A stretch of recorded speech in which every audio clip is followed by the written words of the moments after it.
I shall resign the presidency effective at noon tomorrow.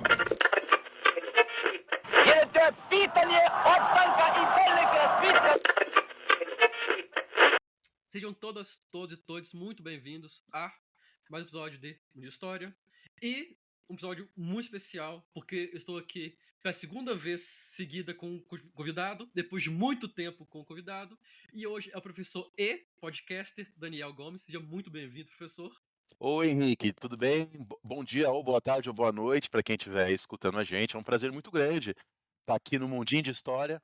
Adorei esse nome do podcast, achei o nome muito legal, muito bem feito. Adoro o UFMG, né? Eu estive na UFMG há 2 anos, no EFIS, falando exatamente do meu podcast, do História Pirata.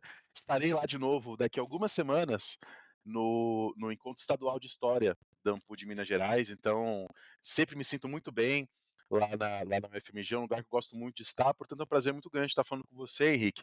Para quem não me conhece, me chamo Daniel Gomes de Carvalho, também sou podcaster, né? Tenho o meu podcast História Pirata e sou professor de História Moderna da USP, da Universidade de São Paulo, há exatamente 4 meses que eu sou professor da USP. Antes eu estava na UNB, né? Fui professor da UNB por 5 anos, enfim, foi um lugar onde eu fui muito feliz e do qual eu sinto muitas saudades, inclusive. E bom, é isso. Estou há muito tempo aí estudando temas relacionados ao iluminismo, às revoluções. Que bom que a gente vai poder conversar um pouquinho sobre isso hoje. Bom, já deixo aqui, além do agradecimento, o convite para todo mundo ir lá escutar o podcast História Pirata. No Instagram também, História Pirata. Você tá no Spotify também? Spotify também. Então já fica a dica. E eu trouxe aqui hoje o professor Daniel para nós falar sobre a Revolução Francesa. Nós não vamos abordar o resumão. Para quem quiser saber mais, vai lá no História Pirata, que tem um. Descobriu e comentou hoje que tem um resumão de 6 episódios 6 episódios. sobre a Revolução Francesa. E para começar o episódio, professor, o que é uma revolução? Poxa, Henrique, essa pergunta é uma pergunta, enfim, muito ampla. A gente poderia ficar vários podcasts falando só sobre isso, né? Inclusive lá na USP, o meu colega de trabalho, que foi meu professor no passado, o João Paulo Pimenta, tá dando um curso agora de História dos Conceitos, e uma das aulas vai ser uma aula inteira sobre Revolução. Então, é um tema sobre o qual a gente poderia falar por muito tempo, mas enfim, vamos tentar aqui ser um pouquinho sintético para os ouvintes pensarem um pouco nisso. Bom, revolução é uma palavra bastante antiga, né? Uma palavra que antes do século XVIII, quando ela era usada, geralmente ela era utilizada no sentido astronômico, quer dizer, no sentido físico. Isso, enfim, tem um texto clássico da Hannah Arendt, o On Revolution, textos do qual eu sou bastante crítico, inclusive, tenho muitas críticas desse texto, mas é um texto muito importante. E nesse texto a Hannah Arendt fala bem isso, né? Como havia o sentido de revolução como um movimento dos corpos celestes, tanto que há o livro do Copérnico, A Revolução dos Corpos Celestes. Então, era um termo que tinha originalmente, então, um sentido físico ou físico-astronômico. E é legal pensar, Henrique, que isso vale para vários outros termos políticos também. Vale para o termo conservar, né? Vale para o termo, enfim, excêntrico. Eu fiz uma vez esse estudo, como era um termo que se move da física para a política, etc, etc. Acontece que há uma transformação, há uma politização desse termo. E essa politização já é observada nas fontes no século XVII, bem antes da Revolução Francesa. Isso a Hannah Arendt não fala. Isso são pesquisas mais novas que vão mostrar. Então, eu quero aqui dar um exemplo. Tem um dicionário de 1611, né, o dicionário da língua inglesa e francesa, do lexicógrafo Randall Cotgrave, e nesse dicionário de 1611, revolução está definida da seguinte maneira: um giro completo, um círculo, um retorno ao seu primeiro ponto, a realização de um curso circular. Isso que está então num dicionário do começo do século XVII mostra esse uso corrente. Agora, no final do século XVII, a gente observa, se a gente fizer, por exemplo, uma pesquisa no no Early English Books Online, né, em bases de dados, a gente percebe que no final do século XVII, a palavra revolução é muito mais utilizada nas publicações de língua inglesa. Então, há uma expansão quantitativa do uso da palavra revolução no final do XVII. um século antes da Revolução Francesa. Só que se a gente for ler essas fontes, a gente vai observar que essa mudança não é apenas quantitativa, ela é também qualitativa. Em outras palavras, que o termo revolução começa a ser utilizado em outro sentido. Ele começa a ganhar outros usos, ou seja, outros significados, já que significado e uso são sinônimos. Então, o que a gente verifica nas fontes no final do século XVII? Que revolução passa não apenas a se tornar mais frequente, mas também passa a ser usado mais no singular, a revolução, grafado com nome próprio e com a primeira letra maiúscula. E o que isso significa? Que ela passa a designar um evento específico. Então, se a gente pegar, por exemplo, o The English Dictionary, o dicionário de inglês do John Kersey, de 1702, lá a gente vai ler a seguinte definição de revolução: revolução, um certo curso dos corpos celestes, então tem lá ainda a definição da física, e também uma mudança de governo. Quer dizer, no século XVIII, os dicionários começam, no final do século XVII, no começo do século XVIII, várias décadas antes da Revolução Francesa, a definir revolução também como uma mudança de governo, também como uma transformação política. Ora, o que acontece entre o começo e o fim do século XVII, que quase certamente é a origem dessa mudança? Uma coisa chamada revoluções inglesas, ou revoluções britânicas, como parte da historiografia prefere dizer hoje, lembrando que não é só na Inglaterra, também na Escócia, no País de Gales, também envolve outros territórios britânicos, enfim, isso é uma discussão bem importante para quem estuda isso hoje. Então, há uma transformação do uso da palavra revolução que indica uma mudança conceitual, podemos dizer assim. Olha, e aí a gente remete aos textos bastante conhecidos entre nós historiadores de Koselleck ou de François Hartog, que vão dizer que a mudança da ideia de revolução é parte de uma mudança mais profunda a respeito das nossas concepções sobre o tempo e temporalidade. Quer dizer, essa transformação se relaciona a uma outra mais profunda, ou melhor dizendo, né, mais ampla de alguma maneira, sobre o tempo. Quer dizer, e aí isso tem a ver com a noção de regime de historicidade, com a noção de horizonte de expectativas.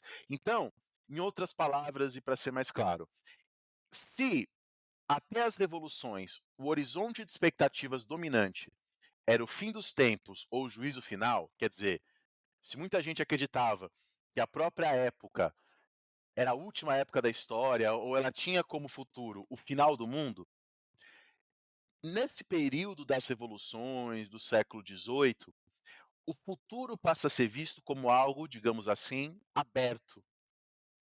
Aberto para um progresso, para uma melhoria. Então, a mudança no conceito de revolução tem a ver com uma mudança das nossas ideias de futuro. Passamos a ver o futuro não mais apenas como o fim do tempo, mas também muitas pessoas começam a ver o futuro como lugar, como espaço, onde a gente pode se transformar, se aperfeiçoar e criar um mundo melhor. E essa nossa moderna ideia de revolução, ela deriva dessa ideia de futuro. Então daí que você tem essa mudança. Então, por exemplo, na Revolução Francesa, o próprio Robespierre vai definir a revolução como uma torrent, em português, como uma torrente. E é interessante essa ideia de torrente, porque a torrente, né, a correnteza, ela não é algo que a gente controla, ela é algo que nos leva. Então a ideia de revolução nos textos do Robespierre relaciona-se a uma ideia de um tempo que marcha.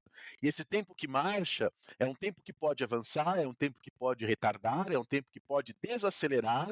Olha, então há uma necessidade derivada da transformação do tempo.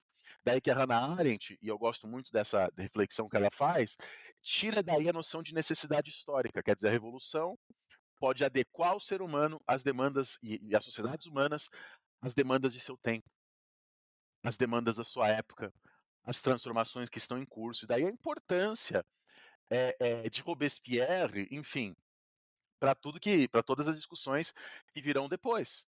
Tá? Se a gente pegar o discurso de Tallien na convenção, um discurso que ele faz Nesse contexto da Revolução Francesa, o Talleyrand, que foi um deputado, a princípio o Talleyrand era um deputado montanhês, mas que depois ele se volta contra Robespierre ao longo da Revolução. E o Talleyrand, nesse discurso que ele pronuncia na convenção, ele define a Revolução. Ele diz que é um ato de uma revolução. O que é um ato revolucionário? E aí ele diz: c'est le mouvement de retourner en dessus ce qui était en dessous. Né? É um movimento de trazer para cima o que está embaixo. Quer dizer, é um movimento de transformação radical da sociedade. Dentro da própria Revolução Francesa, você vai encontrar noções distintas, né, do que é a revolução. Se a gente pegar a própria Revolução Americana, a independência dos Estados Unidos, lá na independência dos Estados Unidos a gente encontra também distintas ideias de revolução. Porque é comum a gente escutar, e isso acredito que esteja errado, tá, Henrique? Tem gente que fala que a Revolução Americana não foi uma revolução porque ela era um movimento para retornar às antigas liberdades. Né? E outros vão dizer que não é uma revolução porque ela não acaba com a escravidão, não faz uma transformação radical. Hoje a maior parte dos historiadores não negam todos os limites da Revolução Americana, mas apesar de não negá-los, eles consideram que a Revolução Americana foi uma revolução. No sentido de que ela provocou uma ruptura importante, desperta expectativas. Mas o que é interessante observar na Revolução Americana é que lá estiveram presentes distintas ideias de revolução. Estava lá a ideia de revolução como retomada, estava lá a ideia de revolução como ruptura profunda, e estava lá a ideia de revolução como mudança de governo. Então, só para ter um exemplo, o Benjamin Rush, que foi uma das 52 pessoas que assinou a Declaração de Independência dos Estados Unidos, o Benjamin Rush, ele dizia que a guerra civil havia acabado após a independência, mas não a Revolução Americana.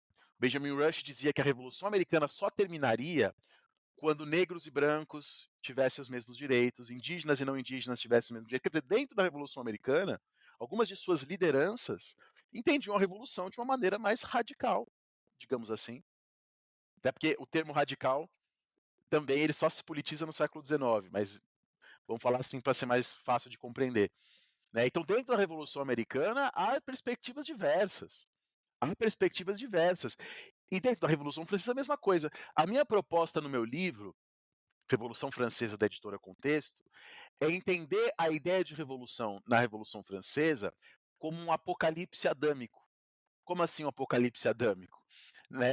É uma brincadeira essa ideia de apocalipse adâmico que eu tirei do William Blake, dos poemas do William Blake, que é essa mistura de retomada e ruptura. Porque muitos revolucionários franceses, eles diziam que eles estavam rompendo com o antigo regime, mas eles estavam rompendo para retomar os direitos naturais, que para eles seriam originários. Então a ideia de ruptura implicava também uma ideia de retomada. Essa tensão que eu acho que a Hannah Arendt não pega, e nem o Koselleck também aborda bem.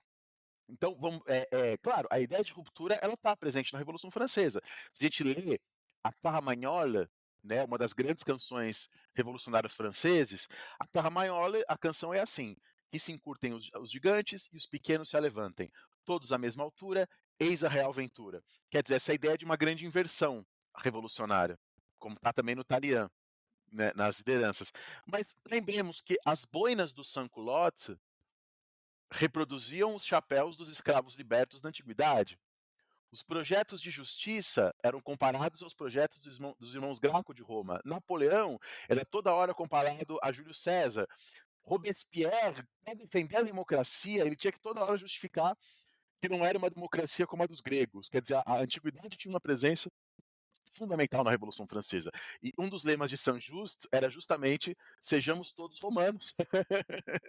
E aí eu gosto de citar uma passagem do Thomas Paine, que foi o objeto do meu doutorado, esse personagem na Revolução Francesa.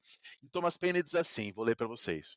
O que outrora chamávamos de revoluções era um pouco mais que uma mudança de pessoas ou uma alteração de circunstâncias locais. Olha que interessante isso que Thomas Paine diz, porque ele já não está falando de uma mudança em relação à noção astronômica de revolução. Ele já está falando de uma mudança em relação àquilo que tinha no século XVII.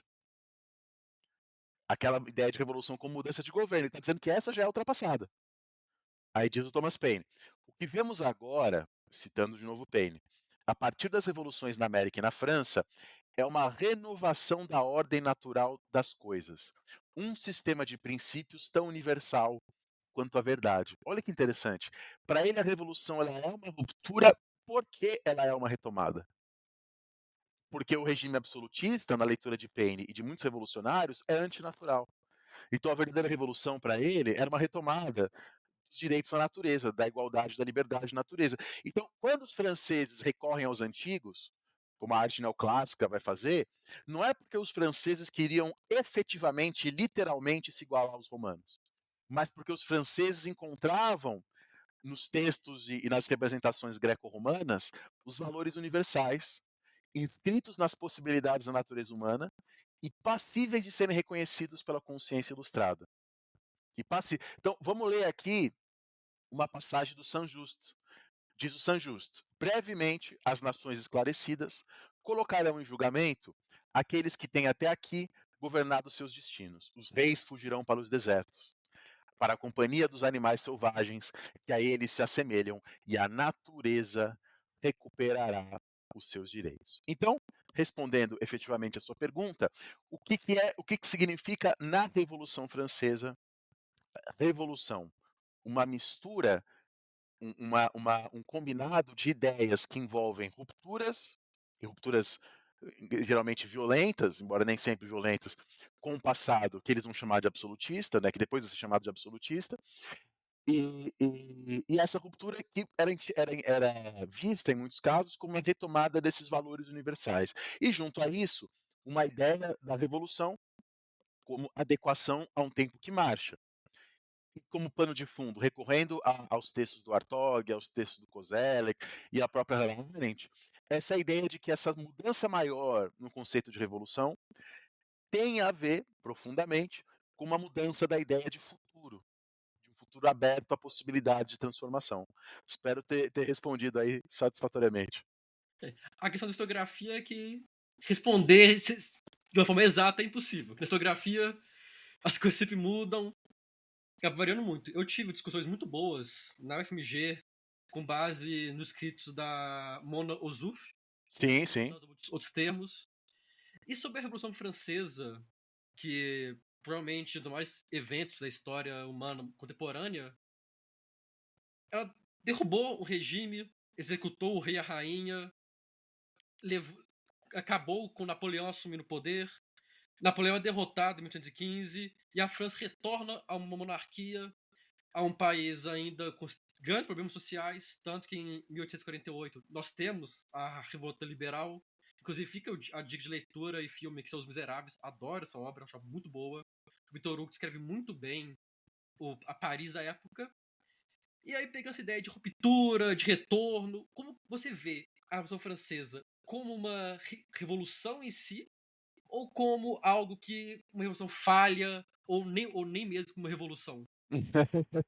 Não tenho dúvidas que foi uma revolução, tá, Henrique? Se a gente entender revolução por algo que engendra transformações políticas, sociais, econômicas profundas, é inegável que a Revolução Francesa tenha sido uma revolução. Isso até é uma conversa que eu tenho com os especialistas em revoluções inglesas ou britânicas, porque na historiografia das revoluções inglesas, os revisionistas dos anos 80 e 90, eles chegaram a negar que a Revolução Inglesa foi uma revolução. Agora, os revisionistas da Revolução Francesa nunca chegaram nesse ponto de negar que houve uma revolução, de negar que houve uma revolução. Mas é claro que pensar sobre o tema ruptura e continuidade na Revolução Francesa nos leva a um autor que é central nessa discussão, que é o Alexis de Tocqueville, que é o primeiro a colocar essa questão seriamente e escrever fortemente sobre ela. E Tocqueville apresenta uma tese que não é negar a Revolução Francesa, mas é justamente mostrar, e isso Tocqueville, enfim, abriu muitas questões importantes para a historiografia com isso, mostrar o seguinte: a gente não pode sempre comprar o discurso, nós como historiadores, comprar o discurso que os revolucionários faziam sobre si próprios. Então, Tocqueville diz: a Revolução Francesa se apresenta com uma ruptura brutal em relação ao antigo regime. Porém, diz Tocqueville, ela, em muitos aspectos, ela aprofunda tendências de longo prazo da França. tendências de longo prazo, sobretudo a tendência de Tocqueville da centralização.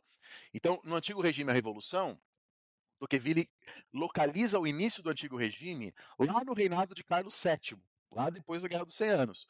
Por que o reinado de Carlos VII? Porque o Carlos VII instaura na França a talha real, a taille royale, e a talha real é o primeiro imposto, seria o primeiro imposto nacional da França. Então seria o primeiro passo para o Estado ganhar autonomia em relação à sociedade. Seria o primeiro momento. Por isso que é ali que é a data de nascença do antigo regime para o Tocqueville. Ora, após a Revolução Francesa, é inegável que o Estado se torna mais centralizado. Que você tem a uniformização jurídica, a uniformização legal, a uniformização tributária. Tudo isso são heranças bastante profundas da Revolução Francesa. Então, se no antigo regime a gente tinha uma situação de pluralismo jurídico, de pluralismo, e aquilo que o Antônio Manuel Espanha chama, e não só ele, vários autores, Maurício Fioravante também, de Estado jurisdicional, para qualificar o que o século XIX chamava de Estado absolutista. Ora, a Revolução Francesa tem uma centralidade na ideia de colocar uma Constituição única para um território, da tentativa de unificação do ponto de vista da jurisdição, né? Então, para o Tocqueville, a centralização administrativa é uma grande herança da Revolução Francesa. E essa herança, ela vem a partir de um elemento de longa duração. E eu uso longa duração sem escrúpulos, porque o próprio Brodel, no texto dele sobre Tocqueville, ele se diz um herdeiro de Tocqueville. Ele fala que o Tocqueville já tinha abordagem de história de longa duração, sobretudo no ponto de vista político. Então, Tocqueville enxerga a centralização como um elemento de longa duração na história moderna e contemporânea, e ele coloca a Revolução Francesa como isso. Então, a Revolução Francesa, em resumo, segundo Tocqueville, embora tenha sobre si própria o discurso de que ela rompe bruscamente com a herança do antigo regime, o que ela efetivamente faz, do ponto de vista administrativo, é centralizar, é aprofundar tendências de longo prazo de centralização, com os impostos, com a Constituição, com a unificação jurídica, etc, etc. Então, por isso, Henrique, que a pergunta como ela foi colocada, você fala assim, foi uma verdadeira revolução ou ela terminou na centralização? Essa pergunta ela tem um pressuposto errado. Que só é revolução quando termina num governo menos autoritário. Na verdade, se a gente estudar a história das revoluções no mundo contemporâneo, muitas das revoluções, talvez até a maioria, terminam em governos mais centralizados. Se para você terminar em governo centralizado significa que não é revolução, então, portanto, nenhuma vai ser, ou quase nenhuma, vai ser efetivamente uma revolução. Né? Agora, não há como negar a Revolução Francesa tem, assim, a gente tem que fazer críticas à Revolução Francesa e faremos uma ao longo aqui do programa, né? De uma certa centralidade europeia, etc., localizar as ambiguidades do processo revolucionário, como que ele é visto pelas nações onde havia escravidão, isso a gente vai discutir hoje ainda.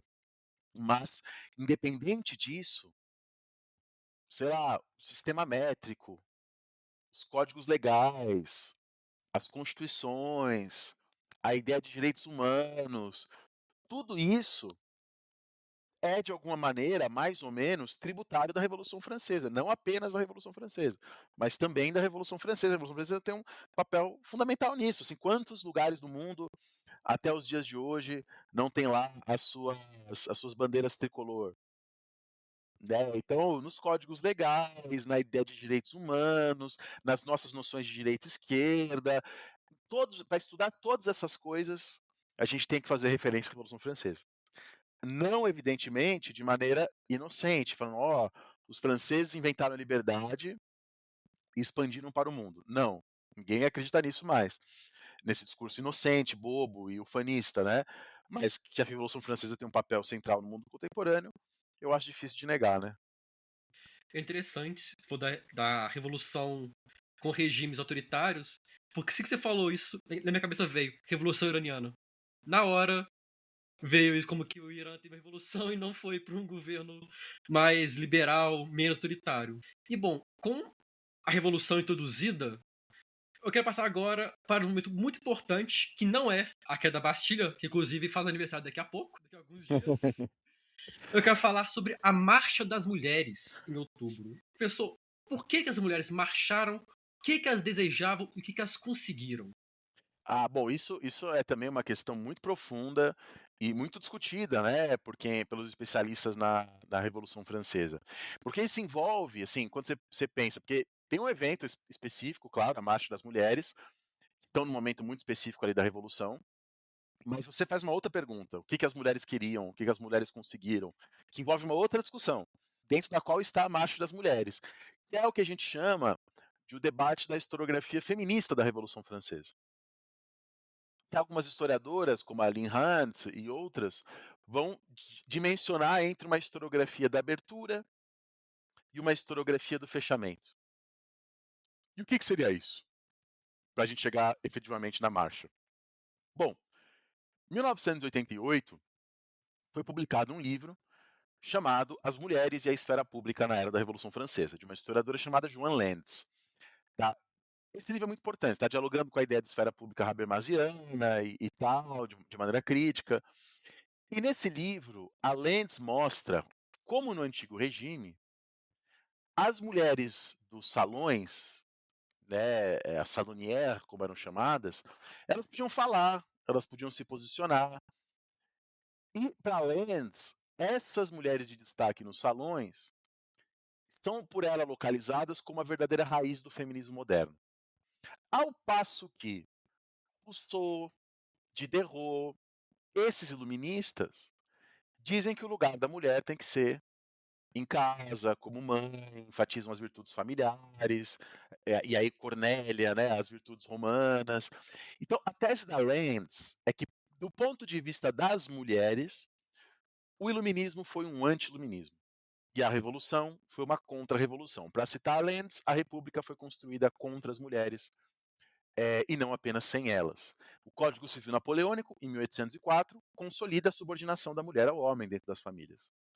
A mulher não consegue voto na Revolução Francesa. Então, a Lenz, como por exemplo também a Dori Doutran e outras, fazem parte de uma seção da historiografia, uma parte da historiografia que vai dizer que a Revolução Francesa foi para as mulheres uma derrota histórica, foi uma contra-revolução, não foi boa.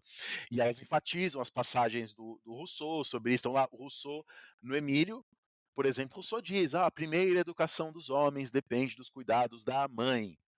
Das mulheres dependem também a moral, as paixões, os gostos, os prazeres e a felicidade. Portanto, diz Rousseau, livro 5 do Emílio, toda educação das mulheres tem que ser relativa aos homens. Né? O próprio artigo cidadão da enciclopédia diz que cidadão é substantivo masculino. Então, e essa posição é forte ainda entre algumas historiadoras, mas não entre a maioria. Porque essa visão, embora ela seja importante, porque ela levanta problemas e ela nos retira de uma posição inocente também sobre a Revolução, ela ignora e esconde algumas coisas. Lembremos, por exemplo, que durante a Revolução Francesa, a França teve 60 clubes revolucionários de mulheres. Ou seja, muitas mulheres na Revolução Francesa enxergaram a Revolução como um espaço para elas poderem colocar suas demandas e questões. Muitas enxergaram a Revolução assim. E se as mulheres não conseguiram o direito ao voto, e não conseguiram mesmo na Revolução Francesa, as mulheres conseguem algumas conquistas importantes, como a Lei do Divórcio, de 1791. Lei essa que depois com Napoleão é retirada. E a França só vai ter uma lei do divórcio tão, por assim dizer anacronicamente, progressista em 1975. Só no final do século XX que a França vai ter uma lei do divórcio tão progressista, por assim dizer. E o divórcio era a principal demanda das mulheres da Revolução Francesa. Antes do voto, evidentemente. Né? Além do divórcio, as mulheres conseguem uma outra coisa fundamental durante a Revolução Francesa, que é o fim do primado masculino nas heranças, a igualdade de heranças. E é uma coisa também fundamental para as mulheres de classe média, especialmente. Bom, e outros dados que são interessantes a gente olhar.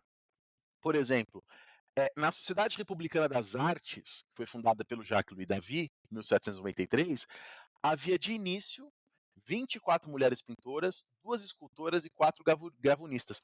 Tem uma historiadora chamada Carla Hess, que ela mostra como o número de autoras no campo da música, no campo das artes, aumenta muito durante a Revolução Francesa. Quer dizer, o número de mulheres engajadas nas letras, engajadas na revolução, engajadas na política. Ou seja, durante a Revolução, as cidadãs afirmaram seu pertencimento ao corpo soberano através da ação. As mulheres foram protagonistas em vários momentos na Revolução Francesa. Então, a Revolução Francesa criou vários espaços de abertura, de possibilidades para o futuro, voltando à discussão do horizonte de expectativas, para as mulheres. E tudo isso não acaba com o fim da Revolução Francesa. Embora haja mesmo, poderíamos chamar de retrocessos, com o fim da lei do divórcio, com o Código Civil Napoleônico, essas coisas deixam marcas que serão fundamentais para o movimento feminista no século XIX, que no caso europeu vai reivindicar a herança dessas feministas, ainda não com esse nome, da Revolução Francesa. Tá? Então, isso são as historiadoras que acreditam no discurso da abertura, na ideia de não de que a Revolução foi um fechamento para as mulheres, uma contra-revolução, mas que a Revolução, malgrados os seus diversos limites, apresentam abertura. Citando uma historiadora chamada Elizabeth Zildevsky, diz ela: pela primeira vez, as mulheres defenderam causas de mulheres na Revolução Francesa. E os homens colocaram a emancipação feminina na ordem do dia. Quer dizer, é interessante, porque durante a Revolução Francesa, os jacobinos tiveram que explicar por que eles eram contra o voto feminino. E isso é um fato notável, porque antes isso não precisava ser explicado. Se você precisa justificar, significa que está deixando de ser óbvio. Significa que é uma transformação em curso no horizonte do que se espera, né, do que se acredita. E mais também, eu acho muito importante você lembrar que pensar o papel da mulher na Revolução Francesa é a gente pensar as coisas para além do contra e do a favor. A gente lembrar que a categoria mulheres, como a categoria homens, ela é atravessada e entrecortada por várias outras categorias, né? Há mulheres revolucionárias, há mulheres contra-revolucionárias, há mulheres aristocratas, há mulheres burguesas, há mulheres de esquerda, de direita. Então, a Olympe de Gouges, ela escreve a Declaração de Direitos da Mulher e da Cidadã, né, em reação à exclusão que ela... Só que a Olympe de Gouges era monarquista. Ela é defensora do Luís XVI. Esse é um dos motivos fundamentais para explicar por que ela morre, não um único. Ela também morre por ser mulher. Isso também tem relações com a condenação dela, mas não apenas isso. Também tem o fato dela colar panfletos contra Robespierre na França. Né? Ou a Mary Wollstonecraft. A Mary Wollstonecraft é uma revolucionária muito importante. Critica os conservadores, etc. Mas a mesma Mary Wollstonecraft, ela escreve que as mulheres jacobinas são mulheres de sarjeta.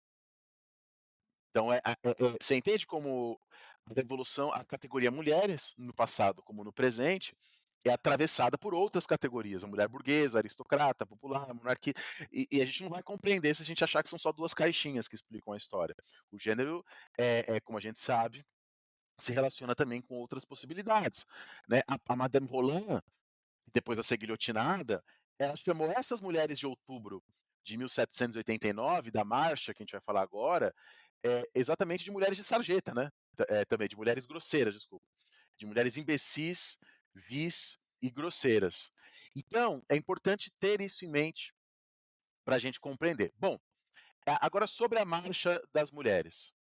A revolução começa, são feitas várias medidas, como a Declaração de Direitos do Homem e do Cidadão, que a gente vai falar daqui a pouco, e acontece que o Luís XVI, a princípio, a gente não sabia se ele ia de fato aceitar os limites ao seu poder que foram impostos pela Revolução Francesa. Então, julho tem a queda da Bastilha, depois você tem a Declaração de Direitos do Homem e do Cidadão, e a questão é que o Luís XVI ainda não tinha dito nada publicamente sobre os direitos do homem, e ele também não havia sancionado a abolição dos privilégios ainda, ele tinha que sancionar.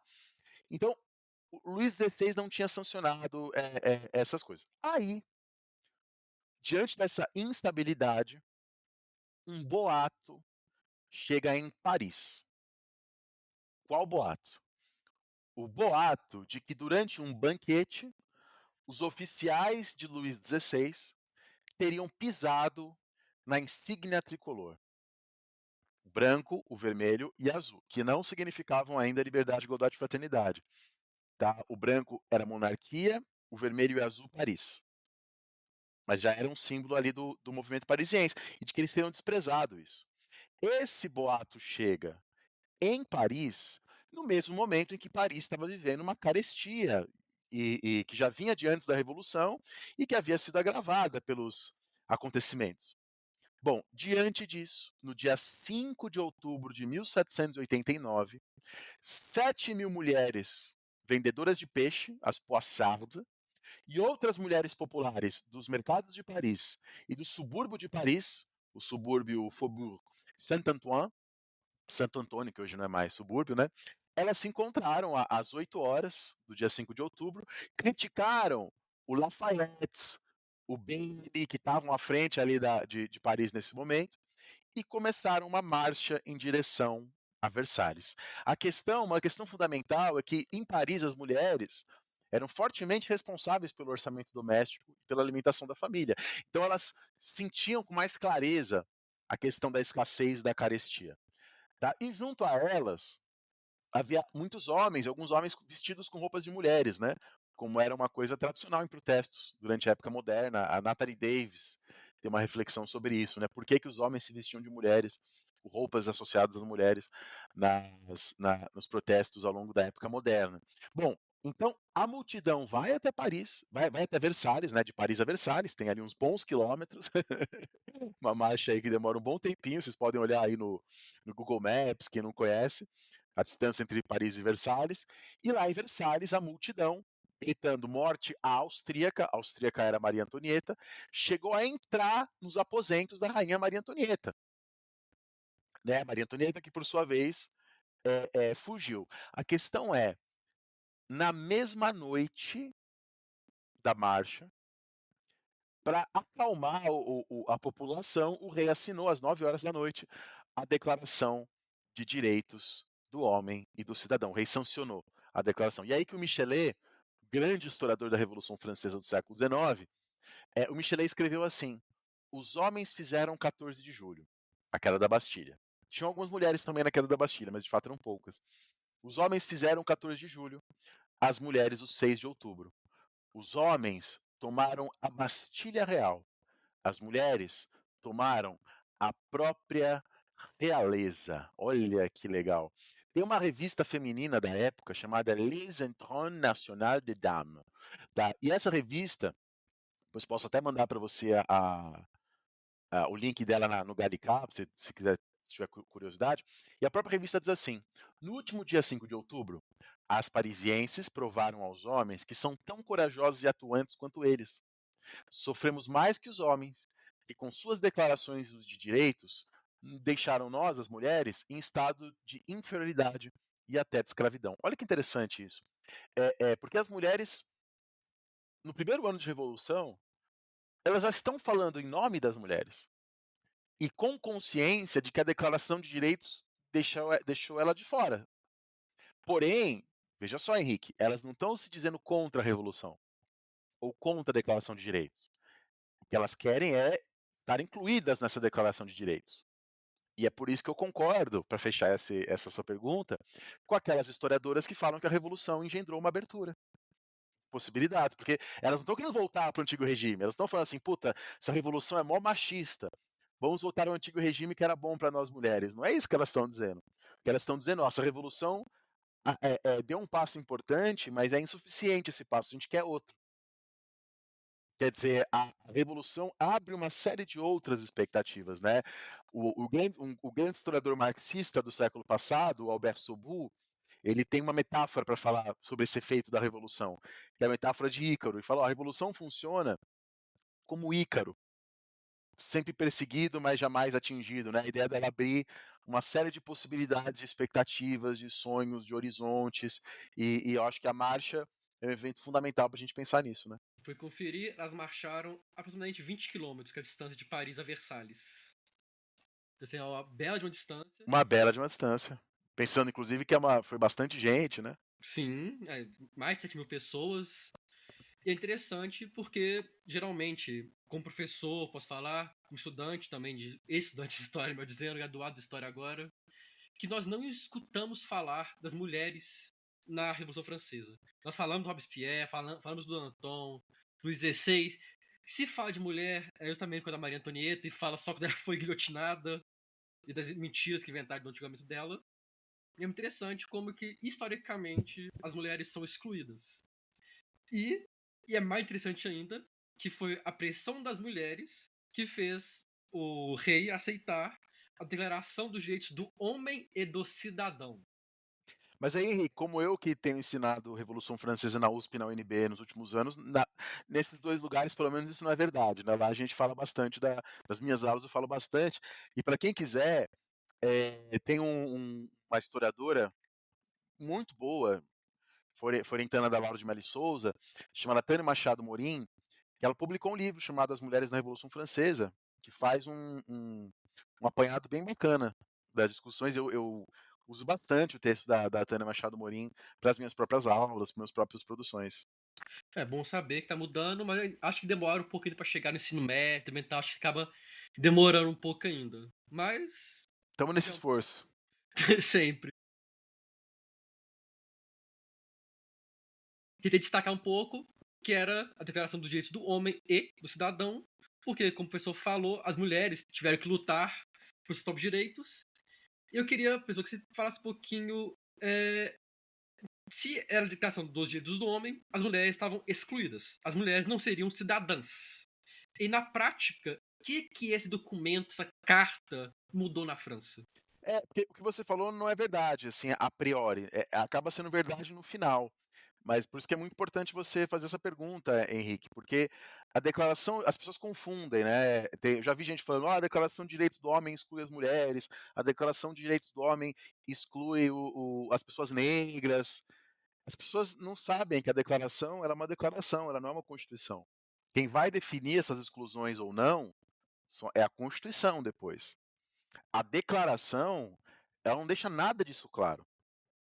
E isso é muito por isso, você entendeu, Henrique? Por isso que não é contraditório as mulheres estarem lutando pela aprovação, conseguirem serem fundamentais para a aprovação da Declaração dos Direitos do Homem e do Cidadão. Porque esse homem, a princípio, se colocava como universal. Depois saberemos que não é de fato universal, evidentemente. Mas só para você ter uma ideia, quando a declaração é feita, o Mirabeau, que era um dos deputados, ele diz: gente, essa declaração tem como consequência a abolição da escravidão. Porque se vocês dizem que todo homem nasce livre e igual, homem é todos os seres humanos. E não apenas os homens brancos. Então, quando ela é feita, algumas pessoas fizeram dessa declaração uma leitura, diríamos nos termos de hoje, mais inclusiva. É claro que a leitura que vai predominar na Constituição não é tão inclusiva assim, ela é mais excludente. Né? Ela vai excluir vários povos de. As mulheres não vão ser excluídas da cidadania como um todo, tá, Henrique? Elas vão ser excluídas de uma parte da cidadania. Então elas serão consideradas cidadãs passivas depois. Detêm os direitos de igualdade e liberdade, mas que não têm direito ao voto. Até porque alguns vão dizer depois que o voto não é um direito, que o voto é uma função. Seria como os defensores do voto masculino falar isso. Vamos falar sobre isso, vou explicar bonitinho. A Declaração de Direitos do Homem e do Cidadão, então, ela é feita, inclusive, enfim, ela é aprovada na noite do dia 4 de agosto de 1789. Né? E o que acontece? Bom, vou tentar explicar. Em agosto de 1789, a França estava enfrentando uma série de revoluções. A gente fala que dentro da Revolução Francesa há várias revoluções. Então a França inventava uma revolução urbana, em Paris, e a tomada da Bastilha em julho faz parte disso. Mas também a França enfrentava uma revolução camponesa, e era nos campos onde estava a maior parte da população. Então essa revolução camponesa que é a revolução, digamos assim, que despertava maior medo nas camadas sociais dominantes. E é nesse contexto da revolução camponesa, dentro da qual existe o grande medo, que o Clube Breton, que depois vai dar origem à Sociedade dos Amigos da Constituição, que depois vai dar origem ao Clube dos Jacobinos, mas tem toda uma história, a gente entra e sai desse clube, tá? O Clube Breton decide, nos termos do historiador Georges Lefebvre, utilizar uma espécie de mágica para destruir os privilégios das classes, das províncias, das cidades e das corporações. E aí, no dia 4 de agosto, o Visconde Noir e o Duque de Aguillon aprovam a lei do fim do feudalismo. Feudalismo entendido aqui no sentido dos privilégios oriundos, dos privilégios antigos, etc. Então, em 4 de agosto que eles conseguem a abolição das corveias, das taxas pessoais, etc, etc. Bom, o 4 de agosto estabelece que Luís XVI é o regenerador da liberdade, então se mantém o papel da monarquia, embora não mais uma monarquia sem nenhum limite legal, né? Que chama depois de absolutismo.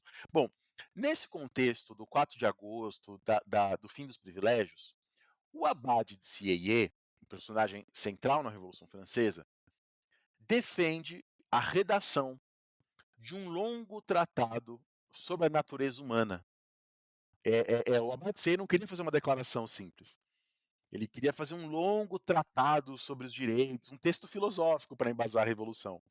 Bom, os partidários do antigo regime, como o bispo de Auxerre, como Malouet, eram contra qualquer tipo de declaração de direitos, e ainda pior ainda, um longo tratado. Né? O bispo de Auxerre, por exemplo, chegou a dizer: por que propor direitos se eles apenas podem ser exercidos sob justos limites? Se o direito tem limites, para que propô-los? Aí, em resposta, o abade Grégoire diz que a função de declarar um direito é mostrar aos seres humanos não apenas o círculo no qual eles podem se mover, mas também os limites que eles não podem transpor. Nenhum direito absoluto, isso vale até os dias de hoje. Direito à liberdade não é liberdade de fazer qualquer coisa. Né? Então, a função dos direitos é essa. E aí o abade Grégoire propunha que a declaração de direitos viesse acompanhada de uma declaração de deveres. Isso não acontece. Né? As pessoas vão entender que isso seria redundante, que o direito já implica necessariamente dever. Né? Tudo isso que eu estou falando, Henrique, você vê como existiam várias propostas de direitos em jogo. Que elas foram votadas, e aí justamente por 570 votos contra 433, quer dizer, uma disputa relativamente acirrada, a proposta de uma declaração de direitos simples, e pequena e curta, foi a proposta vitoriosa. Foi essa que vence.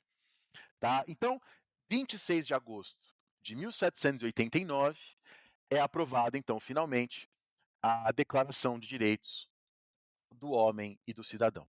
Finalmente, ela é aprovada, a Declaração de Direitos do Homem e do Cidadão. São 17 artigos. Né? Então, você tem... Primeiro, é uma declaração de direitos. A ideia de direitos não se falava ainda no século XVIII de direitos humanos, né? O Voltaire chega a utilizar no Tratado sobre a Tolerância a expressão direito humano no singular, né? Mas a expressão mais comum no século XVIII era o termo direitos naturais. Esse era o termo corrente.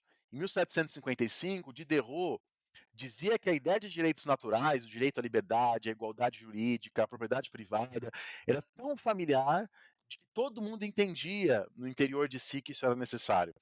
Poucos autores no século XVIII falavam em direitos do homem.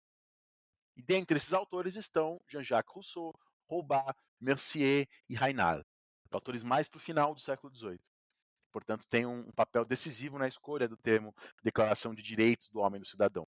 Mas perceba, a ideia de declarar um direito, ela é importante, porque ela está dizendo que o direito não é algo criado. O direito não é algo reivindicado. Se eu digo se eu declaro um direito, eu estou dizendo que esse direito já era presente anteriormente. Que esse direito já estava posto, que eu estou apenas declarando, ele pode ser esquecido, ele pode ser desprezado, mas ele está lá.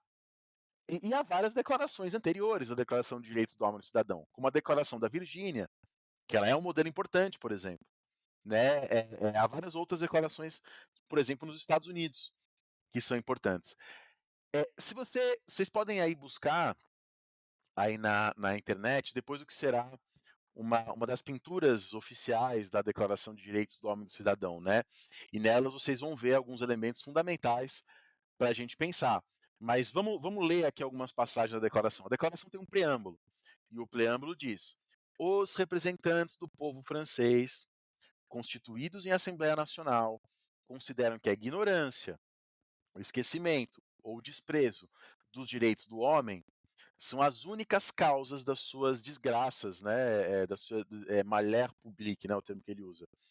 e da corrupção dos governos. E essa Assembleia resolveu expor uma declaração solene dos direitos naturais, inalienáveis e sagrados do homem. De modo que essa declaração esteja constantemente presente, né, apresentada, colocada, posta a todos os membros do corpo social. Né? A declaração lembra sem cessar os seus direitos e os seus deveres, de modo que os atos do poder legislativo e os atos do poder executivo possam ser a cada instante comparado com a finalidade de toda a instituição política, para que sejam respeitados, de modo que, olha que interessante, esses direitos eles não são uma Constituição, então eles são colocados como aquilo que embasa a Constituição. Essa é a ideia da Declaração de Direitos. Que tudo aquilo que for demandado pelos cidadãos esteja ancorado e não possa extrapolar os limites desses direitos simples e desses direitos incontestáveis. E assim o preâmbulo termina assim. Em consequência, a Assembleia Nacional reconhece e declara, em presença e sob os auspícios do Ser Supremo, os direitos seguintes do homem e do cidadão. Então, a declaração ela é colocada, né, sob a tutela de um Deus que é chamado aqui de Ser Supremo, né? Então, uma concepção deísta de Deus. Né? É uma concepção bem forte no século XVIII. Então, o artigo 1º diz: os homens nascem e permanecem livres e iguais em direitos. As distinções sociais não podem ser fundadas a não ser sobre a utilidade comum. Então, existem distinções, né? Essas distinções não são da natureza humana, elas são colocadas depois. O final de toda associação política, diz o artigo 2, é a conservação dos direitos naturais e imprescritíveis do homem. E quais são esses direitos? A liberdade, a propriedade, a segurança e a resistência contra a opressão. É interessante algumas coisas, né? Eu não vou ler a declaração inteira aqui, vocês podem ler aí na internet, facilmente vocês encontram, mas a declaração, os conservadores às vezes falam, a declaração é abstrata, ela fala de abstrações, mas na verdade a declaração ela tem uma relação muito forte com as demandas de 1789, como acabar com a tortura, acabar com os privilégios, acabar com as cartas régias, acabar com com a possibilidade da vontade arbitrária do rei e dos seus agentes. Fala-se pouco em propriedade na declaração. Vai ter também as pessoas não sabem, mas a Revolução Francesa ela tem outras declarações de direitos depois. E as outras declarações vão falar mais sobre propriedade. Porque ao longo da Revolução vão aparecendo grupos contestando a propriedade privada. Então ela se torna mais central. A liberdade econômica também não aparece na primeira declaração. E não aparece, creio eu, porque o antigo regime não era hostil à liberdade econômica. Pelo contrário, né, várias reformas foram empreendidas nesse sentido.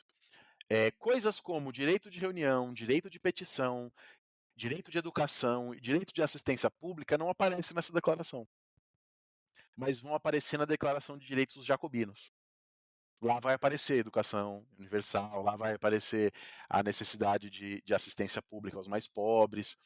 Então, a questão é a seguinte: quando for aprovada a Constituição em 1791, essa Constituição, teoricamente, estaria subordinada a essa declaração.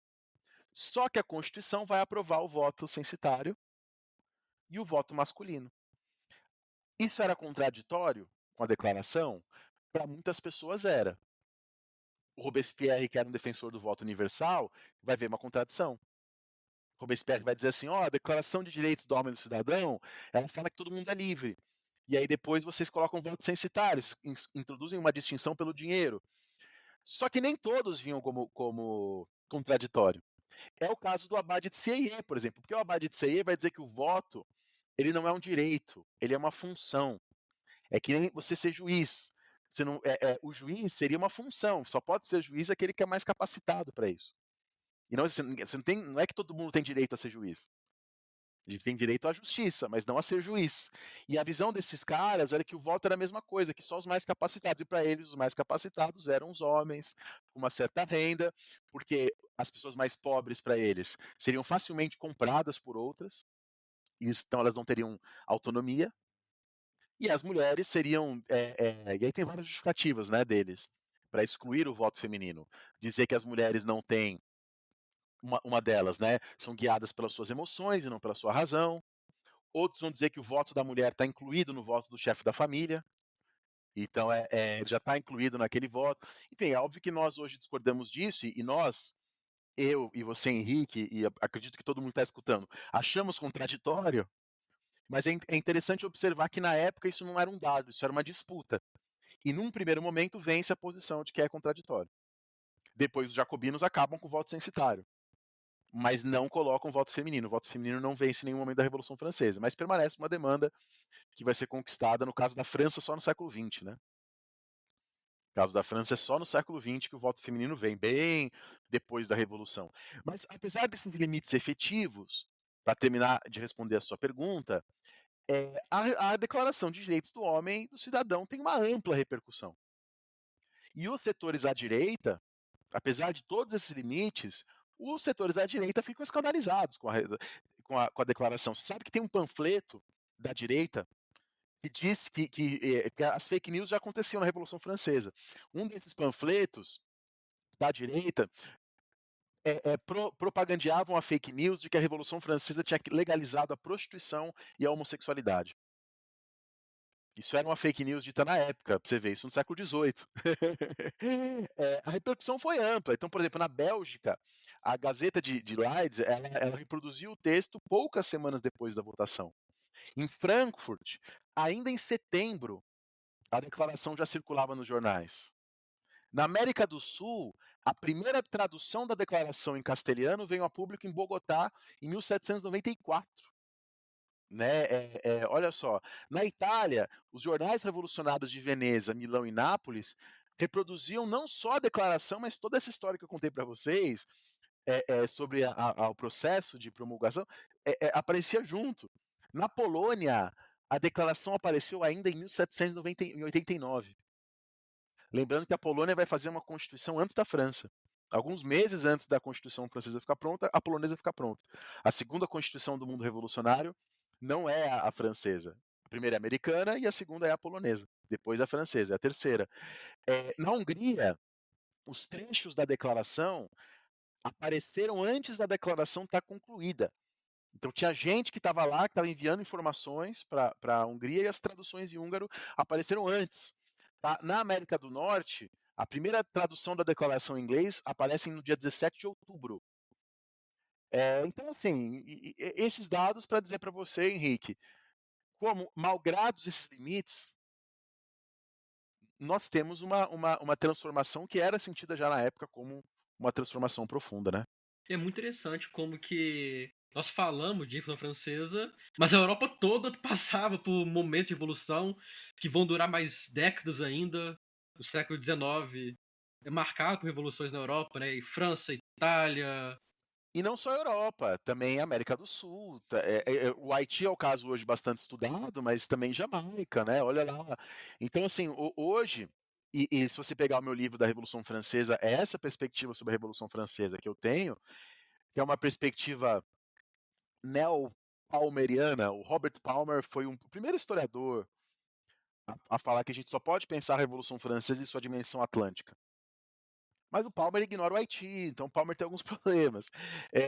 Por isso que é neo-palmeriana, porque eu trago essa ideia de que a Revolução Francesa ela não pode ser entendida de maneira isolada, ela não pode ser entendida como uma revolução nacional, nos termos que o Sobu usava, mas que ela tem que ser entendida em sua dinâmica global.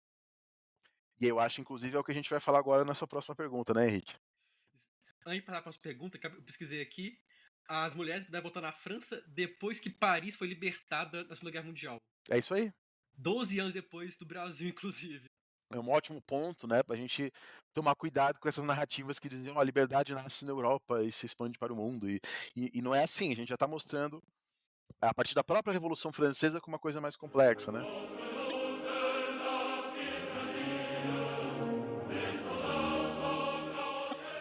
E passando pro próximo tópico, que é até interessante, porque em janeiro tava tendo no Panteão, lá em Paris, uma exposição sobre os iluministas e os revolucionários. E eu vi lá várias cartas de revolucionários falando contra a escravidão, pela abolição da escravidão. E aí eu fiquei pensando, mas, gente, eles tinham, obviamente, tinham pessoas contra a escravidão. Mas, Muitas. pois é, muitos, não só na França, mas como no mundo inteiro.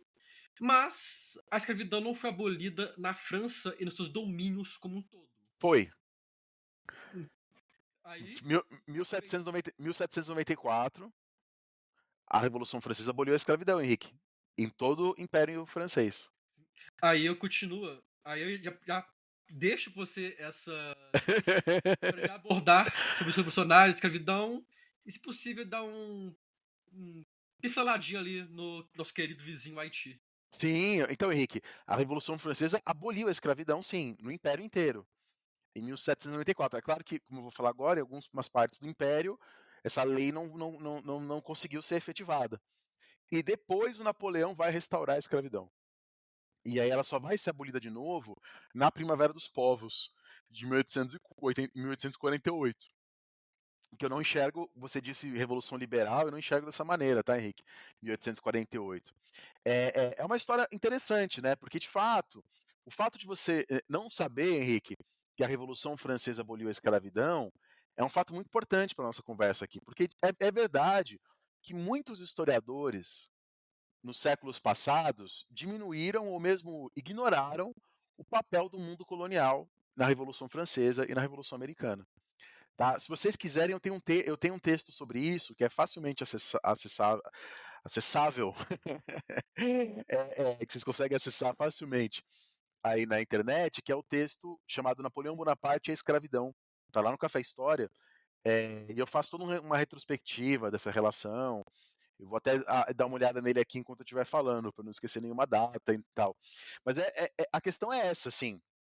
Um dos primeiros historiadores, que na verdade era um historiador jornalista, a falar sobre essa relação da Revolução Francesa com a escravidão de maneira mais detida e monográfica foi o Yves Benot. Né? Ele é um dos primeiros a falar sobre isso, sobre esse tema, no texto dele justamente a Revolução Francesa e o mundo colonial. Então, é preciso dizer para as pessoas que a Revolução Francesa não acontece num país.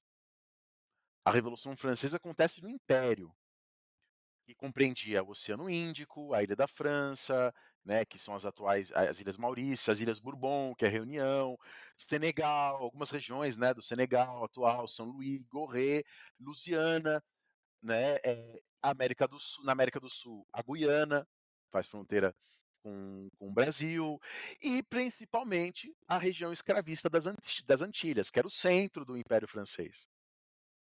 Guadalupe, Martinica, São Lucy, Tobago e principalmente Saint-Domingue, né, São Domingos, que depois vai ser chamado de Haiti. Né, depois da Revolução veio o nome Haiti, retomando o nome anterior, indígena, enfim. Que era o maior produtor, o Haiti, São Domingos, o maior produtor de açúcar do mundo. Então, o cálculo é que quando começa a Revolução Francesa, o Império Francês, ele tinha algo como 700 mil pessoas escravizadas, das quais 600 mil estariam nas Antilhas. Né? Desde Luís XIV, a coroa Bourbon subsidiava diretamente o tráfico de pessoas escravizadas. E esse subsídio não foi abolido no começo da Revolução Francesa, embora essa abolição tenha sido proposta. Foi abolido só em 1794, que era o momento que os jacobinos estão à frente da Revolução. Importante pontuar isso. Tá? O Necker, que foi ministro das Finanças da França, revolucionária, no comecinho, ele estimava que o financiamento representava um custo de 2 milhões de libras ao ano para os cofres públicos. Então era uma coisa muito grande. Então realmente a coroa francesa subsidiava. Durante a Revolução Francesa, a partir de 1792, começa uma guerra em escala global. Tá? A França começa a entrar em guerra com as potências absolutistas, depois a Inglaterra entra também.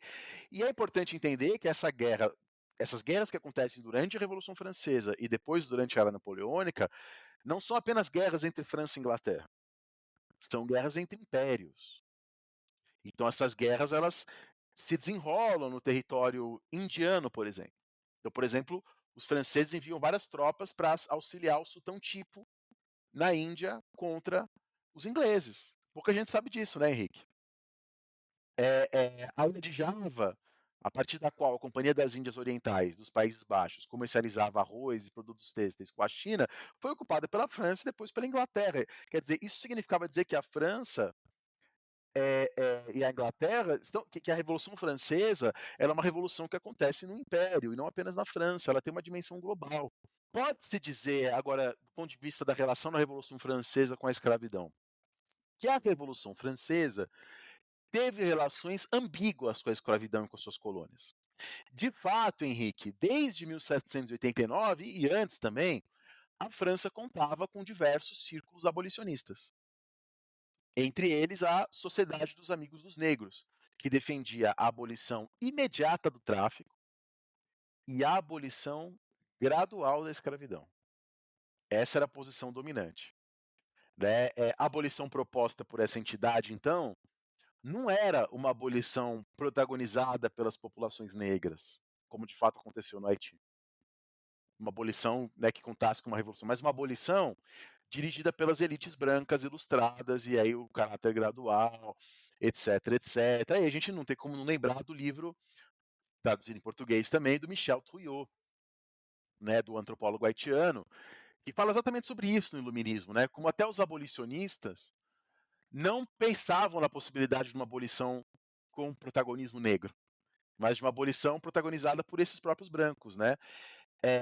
E aí, voltando à sua pergunta, até conectando com a pergunta anterior, após a publicação da Declaração de Direitos do Homem e do Cidadão, em agosto de 1789, não estava claro se as populações na colônia estariam incluídas na categoria de cidadão, ou como elas estariam incluídas. A declaração não diz isso. Isso ficaria para a Constituição. O Conde de Mirabeau, como eu já disse, ele disse assim na Assembleia Nacional Constituinte: eu não irei degradar nem essa Assembleia, nem eu mesmo, buscando provar que os negros têm direito à liberdade. Vocês já decidiram que eles têm direito à liberdade quando vocês declararam que os homens nascem livres e iguais. Agora, ao mesmo tempo, você tinha na Assembleia Nacional Constituinte os representantes dos brancos das colônias, cujo lobby escravocrata era organizado pelo Clube Marciac. Tá? Bom, bastante representativo, Henrique, é que o Robespierre liderou um grupo que conseguiu impedir o reconhecimento legal da escravidão. Robespierre era contrário à escravidão também, nas colônias. Embora, em vários momentos, Robespierre ficou caladinho nas discussões sobre a abolição, porque ele entendia que outras coisas eram mais importantes. Isso o Yves Benon mostra. Né? Então, nesse período da Revolução Francesa, ganhou impulso também a campanha dos homens negros livres da França, do Haiti, que não necessariamente estaria totalmente em compasso com os homens, com a campanha dos escravizados. Então, por exemplo, é o caso do Vincent Auger, do Julian Raymond. Bom, e aí você tinha também os porta-vozes dos escravistas na França, como, por exemplo, o Moreau de Saint-Méry. Né? Bom, após a campanha dos homens negros livres, a Assembleia Revolucionária garantiu, em 4 de abril de 1792, cidadania aos homens livres de cor. Esse é o termo usado na época, né, de couleur. Então, os homens negros livres ganharam a cidadania em 1792. Mas nada foi feito em relação à escravidão, em 92. Nada foi feito. Bom, a verdade é que após o início da guerra entre França e Europa, muitos abolicionistas, entre eles o próprio Robespierre, passaram a ver a questão da escravidão com cautela para não prejudicar a França. Quer dizer, o problema da liberdade das pessoas negras, para a maioria dos deputados, mesmo para os de esquerda, estava abaixo do problema nacional. Estava abaixo do problema nacional. O próprio Camille Desmoulins, por exemplo, que era um jacobino, o Camille Desmoulins acusava os girondinos de desestabilizarem a França ao defender a abolição. E os girondinos eram mais enfáticos na defesa da abolição que os jacobinos nesse momento. A questão é, o que obrigou os franceses a terem que discutir a abolição seriamente? A Revolução Haitiana. Então, a Revolução Haitiana, ela obriga a Revolução Francesa a se defrontar com o problema da escravidão. Esse é o meu argumento aqui.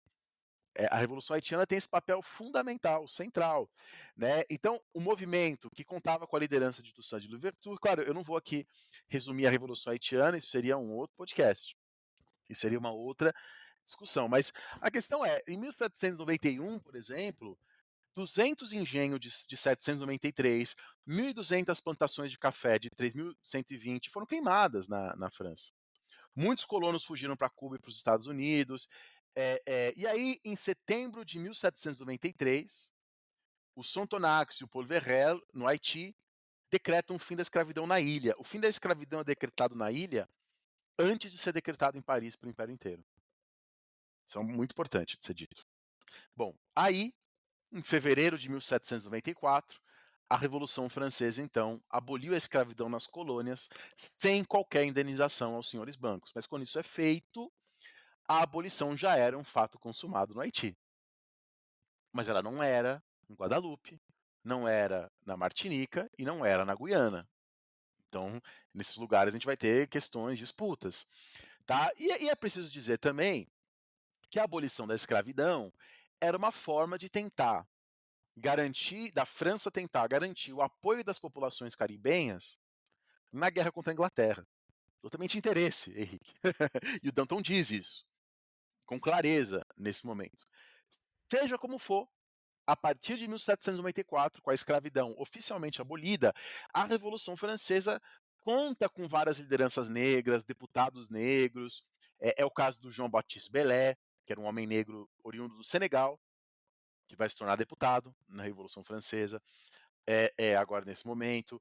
No norte do Brasil, a abolição da escravidão nos territórios franceses provocou tensões entre o Brasil e a Guiana. Você tem na documentação tanto pessoas escravizadas do Brasil ambicionando fugir para a Guiana, quanto, isso com mais precisão, senhores de escravos da Guiana fugindo para o Brasil. Né? Isso tem lá eu li lá, enfim, da documentação que você tem lá. Então, terminando, respondendo a sua pergunta, a abolição da escravidão pelos revolucionários franceses em 1794 não é uma consequência lógica da Declaração de Direitos do Homem e do Cidadão. Pelo contrário, foram as próprias movimentações das populações nas colônias, especialmente a Revolução Haitiana, que obrigaram a França a discutir a escravidão. Além disso, a abolição, que foi reconhecida no Haiti, em Guadalupe e parcialmente na Guiana, não teve efeitos tão fortes, por exemplo, nas colônias francesas que haviam sido ocupadas pelos ingleses. Caso da Martinica e caso de Tobago. Tá? E algumas outras colônias, como as Ilhas Maurício e como Reunião, os próprios colonos não quiseram aplicar as leis revolucionárias, colonos brancos. Claro, então a questão é que o controle francês sobre as suas colônias durante os últimos anos da Revolução Francesa era frágil. A França não tinha condições de impor essa lei de abolição. Tá? A abolição permanece, enfim, até que depois Napoleão vai restaurar a escravidão, isso é uma outra história, mas quem quiser eu conto bonitinho sobre a restauração no texto do Café História, Napoleão e a Escravidão, procurem aí no Google, vocês encontram facilmente, e eu acho que pode ajudar. Se jogar no Google Napoleão Bonaparte, escravidão, Café História, o primeiro link que aparece já é o texto, vou até ler ele depois. Só alguns comentários, que é interessante as falas sobre o francês não ser europeia apenas, porque o Brasil, um dos grandes momentos do Brasil é a fuga de Dom João VI para a colônia do Brasil, que muda a nossa história. No momento que nós, inclusive, invadimos a Guiana como parte da guerra contra a França. Isso eu acho muito interessante, até falo disso no podcast que eu gravei, no episódio que eu gravei sobre a nossa independência. E é uma coisa que eu gosto muito de ressaltar, que o Alexandre Dumas, ele era neto de escravo. Um dos maiores escritores franceses, filho de militar e neto de escravo. Tanto que no Django Livre, o médico dentista, agora o nome dele, fala que Dumas era negro. Eu não sei se ele seria negro ou... Não sei como ele iria se definir. Mas ele não era branco europeu, de forma nenhuma. E é um dos maiores autores da França. É isso aí. Bom, e essa discussão pode ir longe, né? Assim, a própria Constituição brasileira tem vários de 1824, tem vários elementos que vêm da Revolução Francesa, como essa própria distinção entre cidadania passiva e ativa, né? A gente pode ir longe nessa discussão, mostrando os efeitos da Revolução no Brasil e na América Latina, né, Henrique? Ah, na história sempre tem da falar uma coisinha a mais. E, professor, para encerrarmos, eu queria que você desse algumas indicações de leitura, filme e algumas dicas para quem quer estudar professor francesa. Ah, Henrique, poxa, claro que eu vou, com toda humildade, começar falando dos meus textos, mas eu já citei um Obviamente. pouco ao longo daqui no. Citei esse texto do Café História, mas eu tenho um manualzinho de Revolução Francesa, que foi publicado na editora Contexto, chamado Revolução Francesa, Daniel Gomes de Carvalho, vocês encontram aí. Agora, para além, claro, dos meus textos, na minha opinião, o grande historiador de Revolução Francesa hoje no mundo, os três grandes, para mim, são os cinco grandes, vai, vamos colocar cinco. Jacques-Clément Martin, não tem nada dele em português, mas tem em espanhol, mais fácil de ler. A Revolução Francesa, do Jacques-Clément Martin, tem em espanhol, vocês encontram aí facilmente. Também gosto de indicar, e aí até onde eu sei só tem em francês, A Revolução Francesa, do Hervé Lever, os textos sobre terror organizados pelo Michel Biard e pela Marisa Linton, né? Então tem um texto que tem traduzido em inglês, A Revolução Francesa, O Terror e Seus Demônios. Não, mentira. O Terror, a Revolução Francesa e Seus Demônios, né? Terror, French Revolution and its Demons, uma coisa assim, que é o texto. Também posso indicar os artigos da Carla Hess, que eu adoro, mas para ter indicação em português, que eu acho importante, né, para quem está escutando, tem muitos textos traduzidos em português da historiadora Lynn Hunt, uma historiadora panamenha, que atua nos Estados Unidos, e ela tem textos como. Ela tem um texto sobre a história da Declaração de Direitos, que é bem legal, eu acho que é um texto curto, vale a pena, está publicado, se não me engano, é pela Companhia das Letras, né, que está publicado esse texto, ó, vou até dar, se chama, o nome do texto é A Invenção dos Direitos Humanos, da Lynn Hunt. Né? Ela tem também um legal sobre a invenção da pornografia, e também ela fala sobre a relação entre pornografia e Revolução Francesa, meus alunos costumam gostar desse texto. E por último dela, que tem em português também, e é maravilhoso, Política, Cultura e Classe na Revolução Francesa. Também aí uma excelente referência, né? Vocês certamente não irão se arrepender. Já fica a dica também, quer estudar a França, tem que aprender um pouco de francês também. Assim, os primeiros passos, tudo bem. Porque tem os textos mais antigos, né? Como Michel Vauvel, Albert Sobu, que são textos lá dos anos 80, 70, que são bem legais. Eu uso eles para montar aula, para escrever, mas é importante ter consciência que nesses textos vocês vão encontrar muitos problemas que a gente apontou hoje, né? Às vezes não vai ter participação das mulheres, às vezes vai se falar pouco ou quase nada da questão colonial, da escravidão. Então vocês não vão encontrar nesses textos, que infelizmente são os textos ainda mais lidos na graduação, né? Michel Vauvel, Biard, Michel Viver, Albert Sobu e tal, vocês não vão encontrar essas discussões que hoje são mais prementes, né, na historiografia. E bom, professor, eu deixo aqui o espaço para comentários finais seus antes de nós encerrarmos o nosso bate-papo. Ah, não, poxa, eu acho que eu já falei bastante, eu queria mesmo agradecer, Henrique, pela conversa. Eu espero muito que você tenha gostado, você em primeiro lugar. Espero que eu tenha contribuído para o seu podcast. E espero que as pessoas tenham gostado também da discussão, tenham aprendido, tenham pensado coisas novas que elas não tinham pensado antes. E fica aí a dica, quem quiser, para conhecer lá o meu podcast, História Pirata. Tem um monte de episódios sobre a Revolução Francesa, é o que eu mais falo na vida, né? Eu agradeço muito, professor. Foi um bate-papo maravilhoso, aprendi muita coisa. Então, assim, eu acho que não só eu, mas com certeza todo mundo que vai ouvir também vai aprender. E de fato, vou lá ver o podcast do professor, porque eu defendo muitos podcasts de história, eu acho muito importantes. Então fica aí essa dica. E, professormente, muito obrigado pela participação, obrigado pelo seu tempo. E agradeço a todo mundo que escutou o episódio até aqui e vejo todos vocês na próxima semana. Muito obrigado e até lá. Um abraço, pessoal.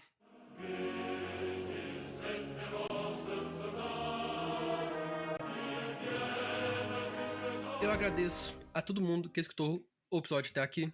Convido você que nos escuta a nos seguir nas redes sociais, Twitter, Instagram e Facebook, nas páginas @Mundo História. Lá você será sempre informado de quando um novo episódio for publicado ou quando houver algum atraso.